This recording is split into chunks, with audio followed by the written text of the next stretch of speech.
So I'm Raquel Ribeiro, I'm speaking from São Paulo, Brazil. And in my talk this morning, it's morning here in São Paulo, let me share with you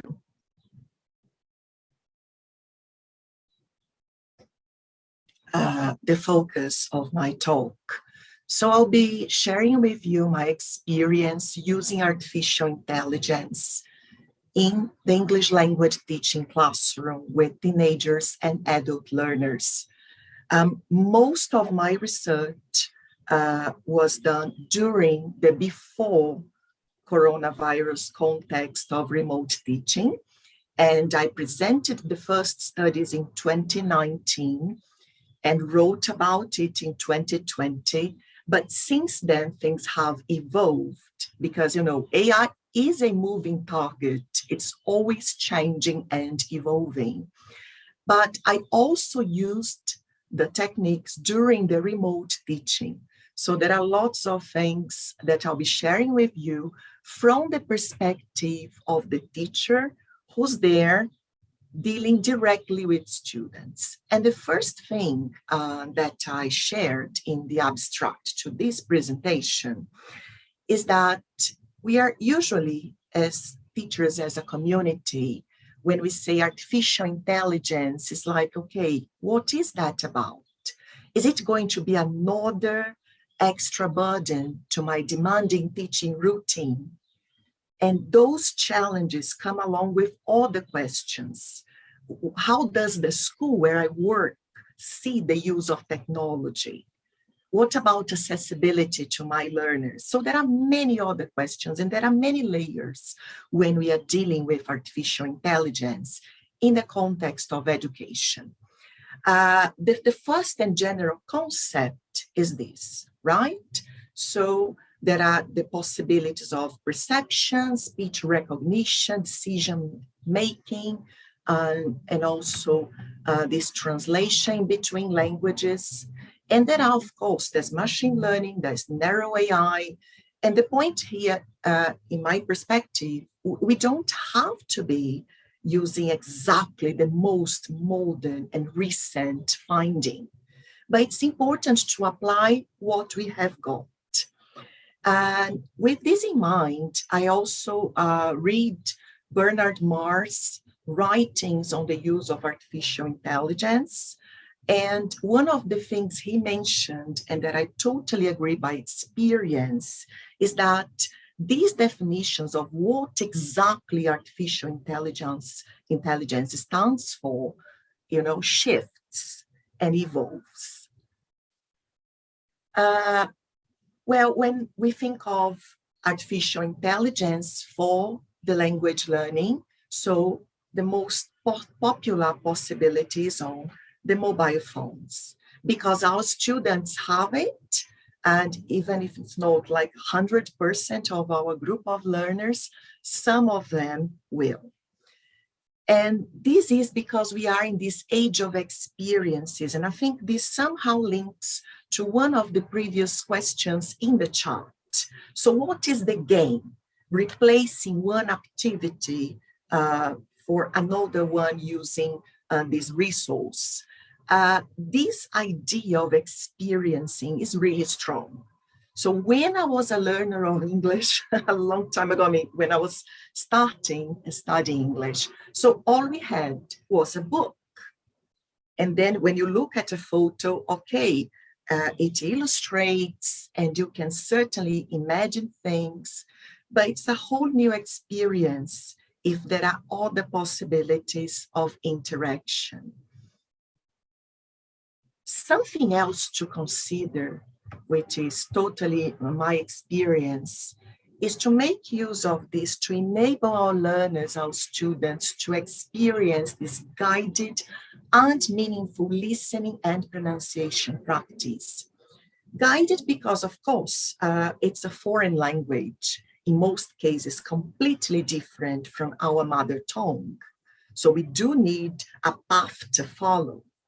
On the other hand, things in terms of context and meanings and interests can also be added to this process of studying. And again, considering our context, which is possibly going to go on hybridly for some time, as it seems, during the in-person or remote classes.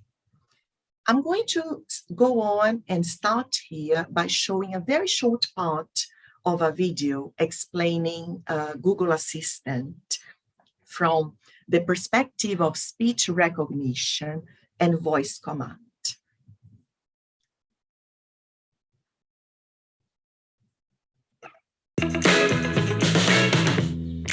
Hey Google, good morning. Good morning, Rachel.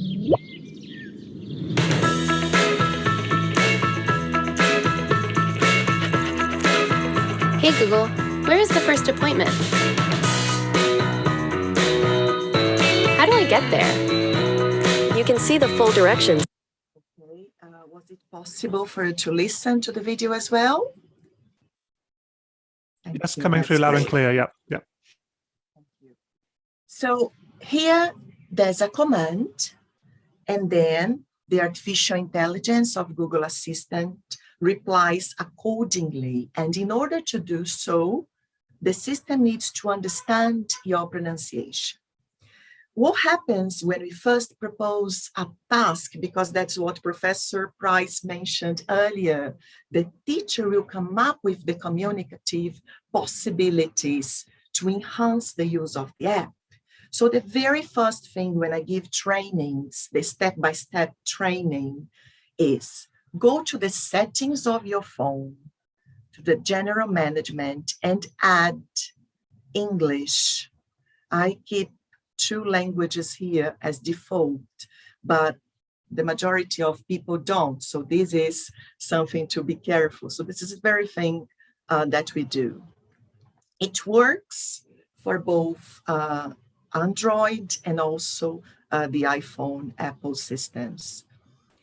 As a teacher, we can have students asking questions instead of just read here or just delivering the content to our learners or projecting on the board. So another way around it is to actually have the prompts with the questions and have our learners go and find out about it.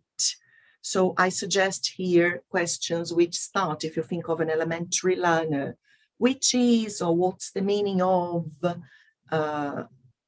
just to give you a few examples. During the classes, the in-person classes, I filmed 2 interactions in this sense. This first one is for elementary learners, and I apologize because there's going to be some background noise because it was filmed not in a studio, but I think you can get the idea of what I mean. It's the capital of Canada.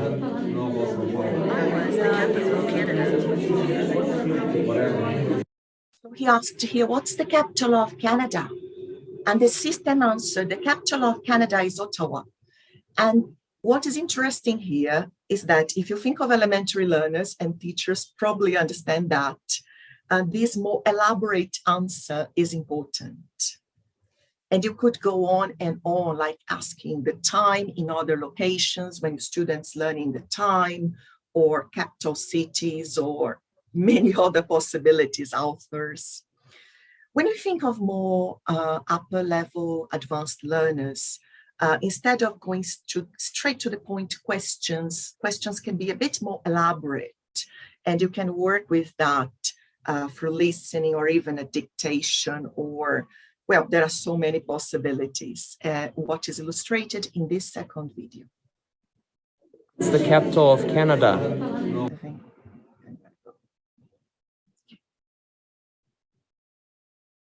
Expressions to conclude a cover letter. Here's a summary from Robert Half. Examples of how to end a cover letter. Thank you for your time. I would love the chance to further discuss the position and what skills I bring to the job. Yeah, they were studying about writing a cover letter, getting ready for a job interview. And really, instead of me providing all the answers, then it's like, okay, go and find out about it. Every time the student Expressions to conclude. picks a question, what happens is that the question is typed so they can follow and maybe realize, okay, maybe I misspelled a word, or maybe this is not the best way of asking the question. And this happens in real life. We are judged by the way we speak. And I'm not saying here that pronunciation in the sense of better or worse or ideal accent or anything like that. The whole point is intelligibility, especially for adult learners in this work scenario and interactions. This is super important, it's crucial. The speech recognition also works through the voice typing feature in mobile phones and computer and in Google Docs. That's actually how I started my voice recognition research. So what happens is students dictate and they get the transcription of their speech and they can check the intelligibility of their pronunciation. I have two examples here, again, with some background noise. Hello, how are you? So the first attempt, just to get to understand how to use the feature. You can also have them speak specific sentences in terms of language structure or vocabulary. I mean, there are so many possibilities, like in the second video here. Freedom expresses itself in decision. Decision. The word decision, like the word incision. And as they realize one of the words was not pronounced correctly, so they go about it. And in this, you see there's a model, and the student's supposed to replicate this model. Freedom expresses itself. And a very important support tool is the online dictionary for independence, because imagine teaching a group of 20 students or plus, even if you have them work in smaller groups. And what I do many times, even before the pandemic, was to have them in a corridor of the school so they could keep some distance from each other, although it also works in a classroom settings. And when they have doubts, I recommend go check in the dictionary this pronunciation. Maybe that's why the system cannot recognize what you're saying. Thank you.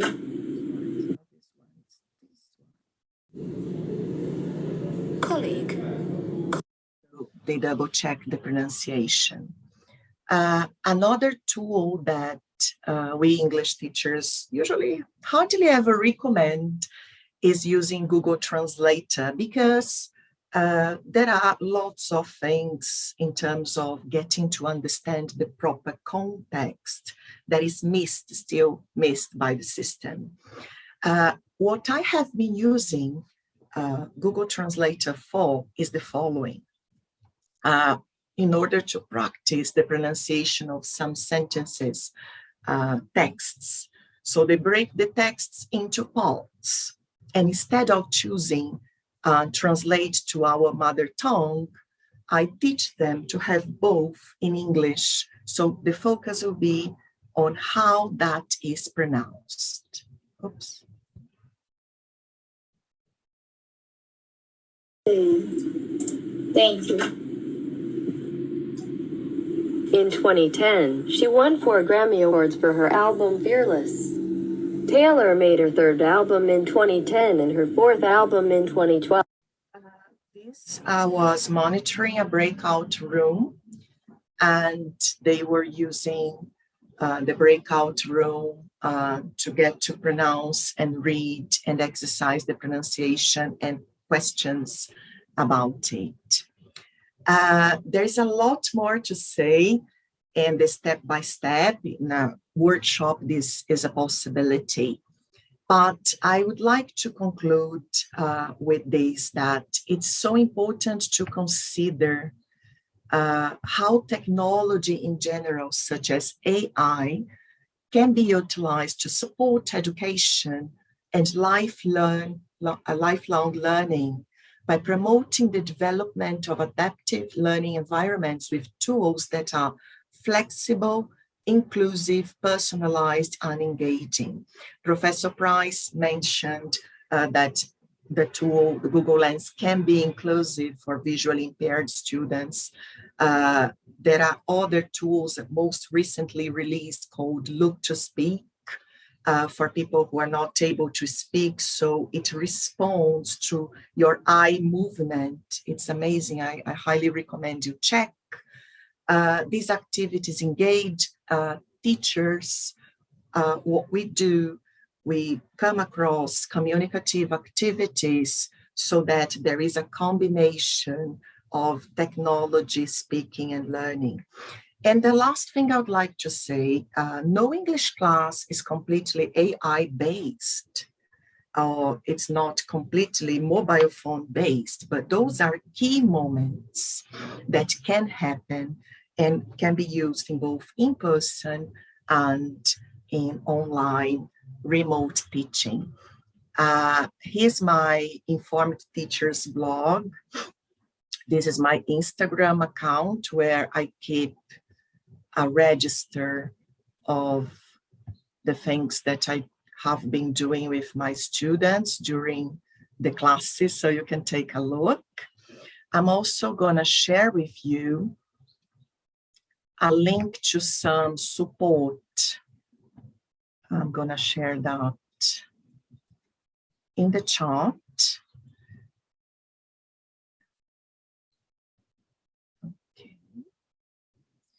So you can check, I wrote a blog post about it, and there are other support tools on the theme. Thank you very much. I hope I haven't gone beyond the time, the allocated time. Not at all. Thank you very much, Professor Ribeiro. We have 10 minutes actually for questions. If there are any questions, please could you write them in the chat, and I will ask you to unmute yourself. Okay, so we have a fairly substantial question coming from Mura. I'm just going to ask Mura to unmute. Okay, go ahead, Mura. Hello, yeah, thank you for your talk. Yeah, I'll read my question because it's better read than trying to do it off the top of my head. So you mentioned intelligibility and inclusivity. And this has to be kind of evaluated knowing that voice recognition companies prioritize profitable demographics so that, you know, smaller marginal demographics just have to put up with the design decisions. So for example, you have to speak in a slow, pausing voice. So I was wondering, in your experience, have you noticed any issues regarding how a learner has to adapt their speech to get the tech to recognize their voice? Thanks. Thank you for your question. Very interesting one. Well, one of the things that I have noticed, which is positive, is that they understand they need to project their voice. And this works for more, like shy students. There are moments they can be in group, or maybe they can be on their own within the classroom setting. This is super important because as homework, there are lots of difficulties. And I agree with you. Many times it is much slower, or for instance, they prioritize certain accents because there are limitations to what the machine can do. But for instance, if you go to Google Translator, you can choose the speed. You can increase that speed. So this is something to consider. And I tell them that afterwards. And this can also happen to Google Assistant. You can like add a few tricks and personalize that, for instance, with a male voice or a female voice. So we are on the way of moving ahead with that. But I think that looking at it right now, a few years after I started, it has evolved. And I believe with more feedback, this tends to be better. Thank you very much. I hope that answered Mira's question. We don't seem to have any other questions in the chat right now, but I would also like to just mention, so you regard intelligibility as the main criteria for whether or not speech is correct, in inverted commas. I mean, I'm just wondering in your context whether there are students who actually do want to acquire a certain accent. Is that actually, does that happen sometimes, or is the main thing the students care about being comprehensible? I think at first they come to class and they have this expectation, here in Brazil, especially with American English. But then as they start studying and we let them know that there is international English, other possibilities, the materials expose them not only to native speakers, but to foreign speakers talking in English, because that's the scenario people face everywhere. And they get to understand. Most of them feel comfortable with that, but a number of students really really look up for American or British accent, some of them Australian accent. And I think there are many possibilities nowadays that can be used with that purpose. But I would say that there is this understanding that international English is the way to go. The intelligibility is the way to go.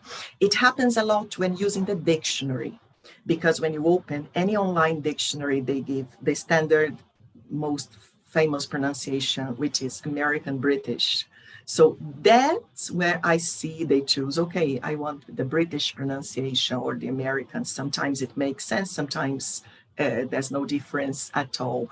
But they feel really interested, they like it. Thank you very much.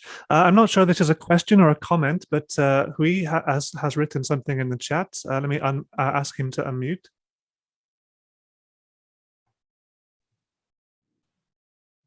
Oh, I was just kind of come to respond to that question. In my experience with my young learners, you know, the fact that they have to pause and concentrate more to get the speech recognition software to record what they're saying, actually, I think it helps them because they really have to concentrate on their mouth and teeth and tongue shape, that kind of thing. So that's more for, I guess, beginning level, but it's good that that they have to slow and pause, in my opinion. Thank you. Yeah, for beginners or students who are going back to studying after some time, this is really the focus, and it builds confidence. It helps them get to understand how the machine works. And the challenge with more advanced learners is to expose them and to have them interact in a way that they get to listen to more information. And I think it all depends on how we design the tasks.